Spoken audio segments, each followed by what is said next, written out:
The Rising of the Shield Hero, or Tate no Yushin no Nariagari, is one of the newer series this season, and of course, it is an Isekai or another world series. We seem to be getting at least one every season. In fact, in the previous season, there was another Isekai series called Tensai Shitara Slime Dataken, or That Time I Got Reincarnated as a Slime. If you try to compare the two, it's hard to pick which one is better, as both are very well made, yet the two have completely different themes. The Rising of the Shield Hero in particular was especially brilliant, as it did something very few Isekai series usually do, which I'll elaborate on later. But on with the series. Despite its unique approach to an isekai series, the exposition was very much typical and somewhat expected of its genre, by the usual having a young person from modern day Japan be transported into another world. This young person would be the main character and the character we would follow on his exploration of the new world he ended up in. In this series, that would be a university student named Iwatani Naofumi, who got transported into another world after reading a book about the tale of 4 heroes. In this new world, it is told that 4 legendary heroes can be summoned to help defend the land from waves of calamity that can occur periodically. The heroes each have their own legendary weapons, which is the sword, the spear, the bow, and the shield. Out of all the 4 heroes, the shield hero, of course, is considered to be the weakest and as such is often shunned for it. To Naofumi's misfortune, he is the one chosen as the shield hero. Even after being placed in such a position, he remained optimistic and strived to contribute to protecting the people of this new world. Even with all his good intentions still, he was betrayed by one of his companions assigned from the king, who stole all of his money and accused him of raping her. Despite the lack of concrete evidence, he was branded a criminal, and only after being a victim of all this, his eyes were opened to the injustice and unfairness in this society. Nobody, not one person, believed he was framed, not even his fellow legendary heroes. So from then on, he became cold, untrusting, and really edgy, believing he can only rely on himself to get ahead. This was really a theme rarely seen in an isekai series. Sure, we've seen other dark isekai series out there, but we don't usually see the main character get abused this intensely. As you watch, you kind of feel really bad for Naofumi, sympathizing with his situation. This is also one of the rare instances where I actually hate a character so much. This character would be Naofumi's first companion, Malty, who had taken everything away from him, both in possessions and in reputation. I assume that was the intentional goal of the author, to have the audience despise her as much as possible. I mean, I don't generally hate any character in an anime series, but I'll be honest, this girl is a straight up bitch. Her personality is just the worst you can think of for a girl, whether you're talking about a fictional person or a real one. Someone who is just so manipulative, selfish, and backstabbing and shows no signs of genuineness. I just can't stand these kind of people. But you won't just hate her, you'll hate everyone who bashes on the shield hero throughout the series thus far, just because they are just so unbelievably blind to the abuse that is happening. And even the people who know what is really happening, they are just letting it happen because it's fun seeing the shield hero suffer, apparently. It's absolutely disgusting. But going back to the bitch, I just can't believe how well they made this character so dislikable. It's genius. I don't know how the author did it. I don't know, maybe I'm just as sadistic along with everyone else enjoying this series. Honestly though, it is somewhat entertaining in the grand scheme of things to see Naofumi struggle to progress on his own while making himself an outcast from society. Refreshing even. I mean, we've seen so many isekai series where the main character has such a huge advantage just from being as powerful as they already are, or having unique special abilities when they start out. It can get old sometimes. Even if they aren't overpowered, everyone they meet probably likes them already, like the new Slime Isekai for instance, or Overlord, Konosuba, No Game No Life. Even Re:Zero Karahajimeru Isekai Seikatsu, Re:Zero would probably be closest to Shield Hero just from how much the main character goes through. But even so, initially, Subaru and Re:Zero had an arguably more favorable situation going on for him. Perhaps it's not the struggle Naofumi endures that I enjoy, but rather hopes in seeing that he will achieve something on his own without the help of other people. Touching on the aesthetics of the show, the animation was more or less of excellent quality, despite the Studio Kinema Citrus having a much smaller portfolio compared to the more seasoned studios. You may know them from some of their other series like Made in Abyss or Brakamon, yet the visuals were very much appealing and catching to the eye. The special effects were crisp and very nice to look at, and the game aspects, such as the heads on display accessible to the 4 heroes, were very clean, simple, and intuitive. Strangely enough though, I found that the effects for when demonstrating those aspects of the new world like a game were very similar to the other isekai series That Time I Got Reincarnated as a Slime.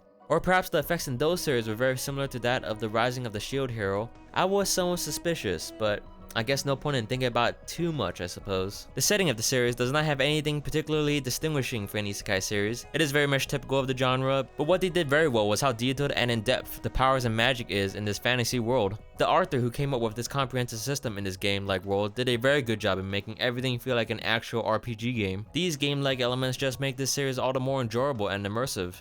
Let's talk about characters. I think initially most people are going to hate or dislike 80 to 90% of the characters in the anime series so far. Even the other 3 legendary heroes you'll probably dislike, or at least feel indifferent to some degree, just because they are just so short-sighted. They seemed okay at first, but quickly displayed their ignorance from the truth as soon as accusations were made against Naofumi. Although maybe 1 or 2 are redeemable and somewhat come to their senses and have some qualities of justice, one of them would always be the most blindsided and manipulated of the 3. Naofumi himself and his companions will mostly be the characters that are actually likable. At some point near the beginning of the series, after Naofumi gets falsely accused, he buys a slave to assist him in leveling up and fight since he himself cannot fight due to being restricted to only wielding a shield. This slave would be a demi-human raccoon girl named Raftalia, who would unexpectedly become someone very special to him. I mean, more correctly, we the audience would expect it because it was just that obvious. But in the realm of the story, he is completely clueless. I mean, you might be thinking how typical of a main character, right? To be this dense over a girl's feelings towards him. But you have to understand, in this story, in some ways, he adopted her when she was a little girl, so it was only natural for him to see her as only a daughter.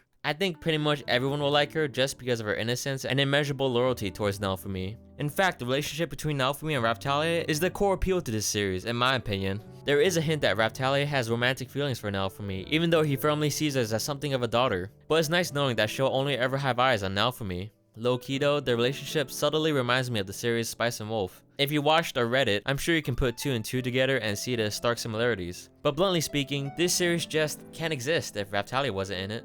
Later on, the Flolio Fido joins the family. Another girl named Melty is also important, but since we're almost more than halfway done with the first season, I won't talk much about her in this video. Anyways, going back to Fido, although at first only seen as a pet, Philo would later become an actual person after gaining the ability to transforming into a humanoid form.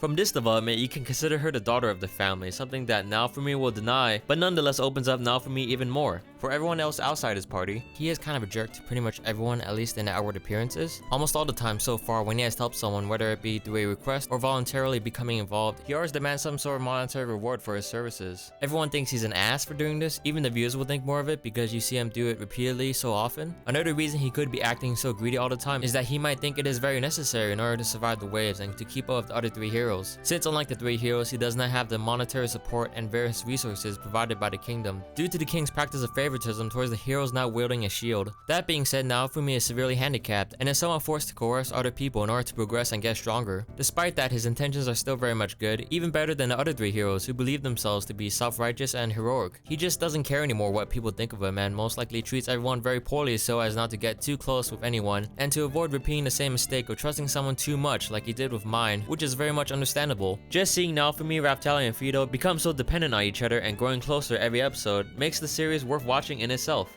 Compared to the other 3 heroes, I think Naofumi has it better off than they do after some time of being labeled a criminal. Sure, you can say the other heroes have more party members, more money, a favorable reputation, and probably a significantly higher level, but what they don't have is a genuine relationship with another person. Granted, we know almost nothing about the other heroes as companions other than Malty, but it is safe to assume that they are just being used to level themselves up, or for perhaps female companionship, as might be the case for the Spear hero.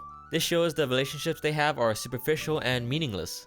Naofumi, on the other hand, despite not having as much money, resources, or a plentiful amount of party members, has Raftalia, Fido, Melty, and the genuine support of those he saves. He can make a real connection with people as long as it doesn't involve the king and the authorities. Because for no reason at all except maybe because he's the shield hero, they hate him. In an unfair world full of injustice and the corrupted, Naofumi shows that it just takes one person to just keep at it. There is a satisfaction to seeing those connections grow stronger as the story progresses, and I'm sure that as they continue to grow, the series will get better and better.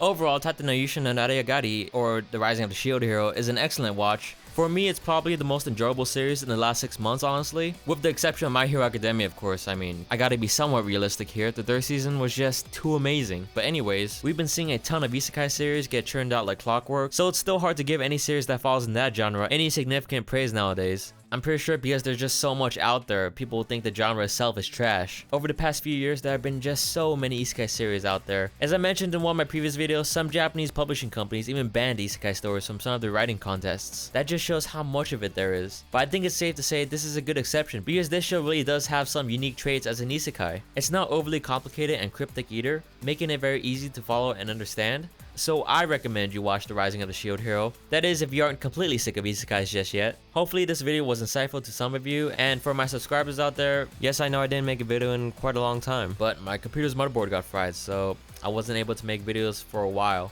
But hopefully now I can get back on track now that that's fixed. In any case, hope you haven't given up on me. I still want to fully dedicate my time on this channel, so just you wait, more content is coming.